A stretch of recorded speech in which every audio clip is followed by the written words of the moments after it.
आप सभी का स्मार्ट स्टडी विद साधुराम में स्वागत है। आज हम हरियाणा में कंडक्टर भर्ती के बारे में विस्तार से चर्चा करेंगे और देखेंगे कि इसमें किस तरीके से बच्चे कंडक्टर लगते हैं और इसका क्या सिलेबस रहता है, इसके लिए आपको क्या क्या डॉक्यूमेंट की आवश्यकता होती है और जब आपका एग्ज़ाम होगा तो उस एग्ज़ाम में आपके लिए किस तरीके के प्रश्न रहेंगे। तो इसके लिए आज पढ़ते हैं हरियाणा कंडक्टर भर्ती, जो कि अभी हरियाणा में अप्रोक्सीमेट 1000+ वैकेंसी आने की संभावना है। अब ये तो मैं आंकड़े बता रहा हूं, हो सकता है कम आ जाए 100-200, हो सकता है 100-200 ज्यादा आ जाए। तो वर्तमान आंकड़ों के हिसाब से यदि सरकार भर्ती निकालेगी तो वो निकालेगी 1000+ वैकेंसी। तो इसमें देखिए, बस कंडक्टर लगने के लिए वैकेंसी रहेगी आपकी 1000+, कितनी रहेगी? 1000+ वैकेंसी देखने को मिलेगी। और इसमें आपको क्या काम है, आपके लिए आपको कौन कौन से डॉक्यूमेंट, मेरा कहने का मतलब कागजात चाहिएंगे, वो कागजात रहेंगे आपके लिए फर्स्ट एड। अब क्या है कि ये जो फर्स्ट एड है ना, ये आपकी रेड क्रॉस से बनती है। रेड क्रॉस सोसाइटी, आपने प्रत्येक जिले में रेड क्रॉस सोसाइटी है, आप वहां जाओगे तो वहां जाने के बाद में आपकी क्या है कि एक कुछ रुपए की आपको रसीद काट के दे देंगे। कुछ रुपए का मतलब मेरे हिसाब से जो पीछे जो जो अमाउंट थी वो थी 900 रुपए। तो अभी वो क्या है कि वो आपको एक रसीद काट के देंगे और रसीद काटने के बाद में आपको ये कह देंगे कि आप इतने अपनी फाइल तैयार करवा लो। अब वो फाइल क्या होता है, वो होती है आरटीओ ऑफिस से तैयार। अब कई बार क्या होता है, अपने जो नौजवान साथी है, अपने जो भाई बहन है, वो माथापच्ची नहीं करना चाहते, 50-100 रुपए ज्यादा देंगे और फोटोस्टेट वाली दुकान पे अपनी फाइल तैयार करवाना चाहते हैं जल्दी से जल्दी। तो फाइल तैयार करवाने के बाद आरटीओ ऑफिस से वो फाइल वेरीफाई होती है, स्टैंप लगती है वहां से, और उसके बाद में पुलिस वेरिफिकेशन होती है।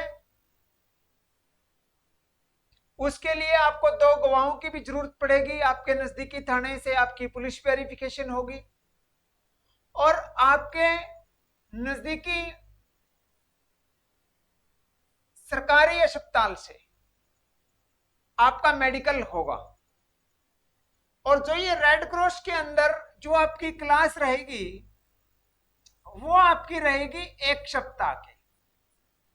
और 1 सप्ताह में आपको क्या सिखाएंगे? फर्स्ट एड के बारे में। फर्स्ट एड का मतलब यदि कोई घटना हो जाती है तो आप डॉक्टर के पास ले जाने से पहले आप उसके ऊपर क्या प्राथमिक उपचार कर सकते हैं, मेरा कहने का मतलब फर्स्ट एड। तो आपकी ये बात तो समझ में आ गई होगी। फर्स्ट एड एक की रसीद होती है, उसके बाद में आपकी 7 दिन की क्लास लगती है, फर्स्ट एड से ही रिलेटेड होती है।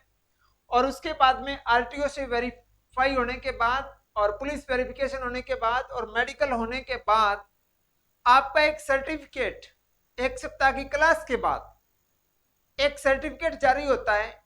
उसी को कंडक्टर लाइसेंस या फर्स्ट एड कहते हैं। अब प्रश्न ये आता है कि कंडक्टर लगने के लिए आपको क्या चाहिए? सभी बच्चे, अब देखो कई बार योग्यताएं चेंज होती रहती है। जो 10वीं पर वैकेंसी थी वो 12वीं की हो चुकी है, जो 12वीं की थी वो ग्रेजुएशन की हो चुकी है। तो आप ये ना सोचना कि मेरे को क्या करना है क्या नहीं करना है। मैं आपको कम शब्दों में बताऊं, अब की बार सरकार है वो जो वैकेंसियां +2 और ग्रेजुएशन पर ज्यादा निकालने की संभावना है और उसमें हो सकता है कुछ पद 10वीं के निकाल दे। तो जो आपका सबसे इंपॉर्टेंट रहेगा वो मैं आपको बता देता हूं।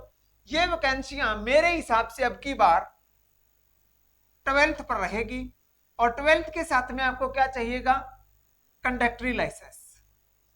अब ये प्रक्रिया अप्रोक्सीमेट 20 से 1 दिन की प्रक्रिया है, 7 दिन की क्लास है, 2-4 दिन आपको फाइल तैयार करवाने में लगेंगे और उसके बाद में 2-4 दिन और लग जाएंगे और 20-1 दिन बाद में आपका लाइसेंस आ जाएगा और लाइसेंस बनते ही आप कंडक्टर के लिए तैयार होंगे।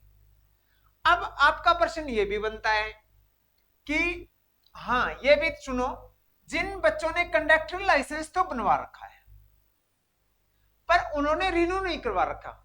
रिन्यू का मतलब होता है कि कंडक्टर लाइसेंस पहले क्या होता था, 1 साल के लिए और फिर 3 साल के लिए बनने स्टार्ट हुए थे। अब आपने बना लिए और बनाने के बाद में उसको रिन्यू नहीं करवाया। रिन्यू का मतलब रेड क्रॉस में जाके और उसकी दोबारा फीस जमा होगी। तो ये रिन्यू कहां से होगा, अब उसमें भी आरटीओ ऑफिस का थोड़ा बहुत योगदान होता है। तो रिन्यू आरटीओ ऑफिस से। अब रिन्यू करवाने के लिए आपको क्या काम करना पड़ेगा कि उसकी वैलिडिटी तभी बढ़ेगी जब आप रिन्यू करवाओगे। कई बार वैकेंसी नहीं निकल जाती है मान लो, और वैकेंसी निकलने के बाद में आप सोचोगे मेरे पास तो लाइसेंस भी है, +2 भी है और मेरी प्रिपरेशन भी बढ़िया है, तो आपका रिन्यू वाला नहीं है तो वो वहां पर आप मार न खा जाना। इसलिए आप जिन बच्चों ने कंडक्टर लाइसेंस बनवा रखा है तो वो आप देख लेना, जिन्होंने रिन्यू नहीं करवा रखा है वो अपना रिन्यू करवा लो यदि एक्सपायर हो चुका है तो, अन्यथा नहीं। अब देखो, हम सिलेबस के बारे में भी चर्चा करेंगे, उससे पहले ये एक पॉइंट और यहां पर भी देखो, ये तो मैंने हरियाणा की वैकेंसी बताई है। चंडीगढ़ में भी वैकेंसी आने की पूरी संभावना है।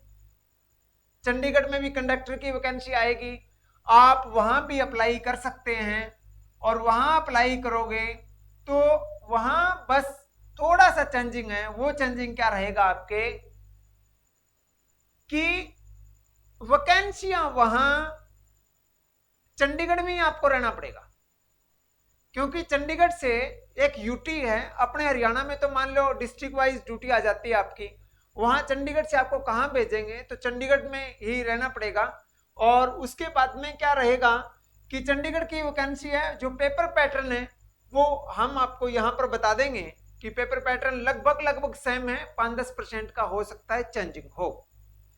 और उसके बाद में हम सिलेबस पर बातें करते हैं। देखिए आप सिलेबस में क्या पढ़ेंगे।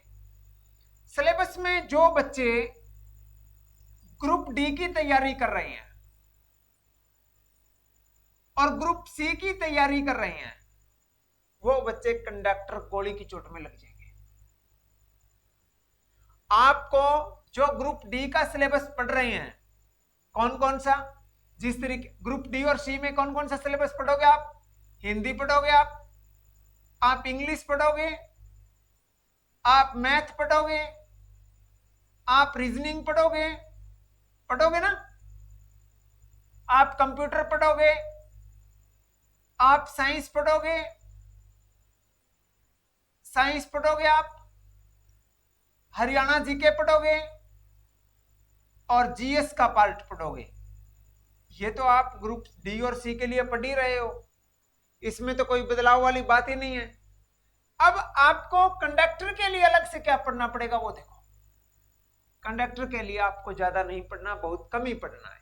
कौन से, एक तो यातायात के जो सिंबल होते हैं ना, यातायात के जो चिन्ह बोल देते हैं, यातायात के चिन्ह पढ़ने पड़ेंगे। जो आप गाड़ी चलाते हैं तो आप देखते हैं यू टर्न लें, सीधे जाएं, बाएं मुड़ें, दाएं मुड़ें, ये यातायात के चिन्ह है। आगे ब्रेकर है, इस तरीके के आपने देखे होंगे, वो यातायात के चिन्ह है, वो आएंगे एक तो। और साथ में जो रेड क्रॉस से संबंधित है, मेरा कहने का मतलब प्राथमिक उपचार, मेरा कहने का मतलब फर्स्ट एड, प्राथमिक उपचार से संबंधित आपको यहां क्वेश्चन देखने को मिलेंगे, प्राथमिक उपचार के क्वेश्चन देखने को मिलेंगे और यातायात चिन्हों के क्वेश्चन देखने को मिलेंगे और प्रक्रिया सेम रहेगी। और यदि 2-4 वो बढ़ाने ही चाहे क्वेश्चनों को तो वो देखिए यातायात चिन्ह और प्राथमिक उपचारों के अलावा जो परिवहन विभाग के जो कुछ नियम है परिवहन विभाग के जो नियम हैं उनके बारे में आपसे प्रश्न पूछ सकते हैं। जब वैकेंसी से पहले ही हम इनके बारे में आपको एक एक क्लास में यातायात के कम से कम जितने भी मान लो 50, 100, 200 उदाहरण हैं हम आपको बता देंगे। प्राथमिक उपचार के भी इंपॉर्टेंट क्वेश्चन हैं जो पहले आए हुए हैं या अन्य स्टेटों में जो प्रश्न पूछे गए हैं उनके बारे में हम आपको अच्छे तरीके से अवगत करवा देंगे। अब कुछ बच्चों के दिमाग में यह भी चल रहा है कि हरियाणा कौशल रोजगार निगम के बारे में, इसमें वो कंडक्टर लगे थे जो एक बार कंडक्टरों की स्ट्राइक हो गई थी और स्ट्राइक के बाद में कंडक्टरों की कमी को देखते हुए सरकार ने यह कहा कि हम कंडक्टर की भर्ती निकालते हैं अचक्यारण के माध्यम से। और उसमें यह कहा गया था कि वो कंडक्टर अचक्यारण में पहले प्राथमिकता देंगे उनको जिन्होंने स्ट्राइक में कंडक्टर की भूमिका निभाई थी। तो यहां अचक्यारण में अधिकतर बच्चे कौन से कंडक्टर लगे हुए हैं जो स्ट्राइक के अंदर उन्होंने कंडक्टर के रूप में काम किया था, वो अचक्यारण में लगे हुए हैं। हो सकता है आने वाले समय में अचक्यारण की भी कुछ वैकेंसियां आ जाए तो आपके लिए योग्यता सेम रहेगी, पद का फर्क है कच्चे और पक्के का। ठीक है, तो आज के लिए बस इतना ही। इसमें आपने प्रमुख रूप से देख लिया। और जो यदि चंडीगढ़ का भरना चाहते हैं सिलेबस अप्रोक्सीमेट सेम रहेगा और फिर भी यदि कोई चेंज हुआ तो हम आपको डिस्क्रिप्शन में प्रोवाइड करवा देंगे। ठीक है, तो आज के लिए बस इतना ही। आपका बहुत बहुत धन्यवाद।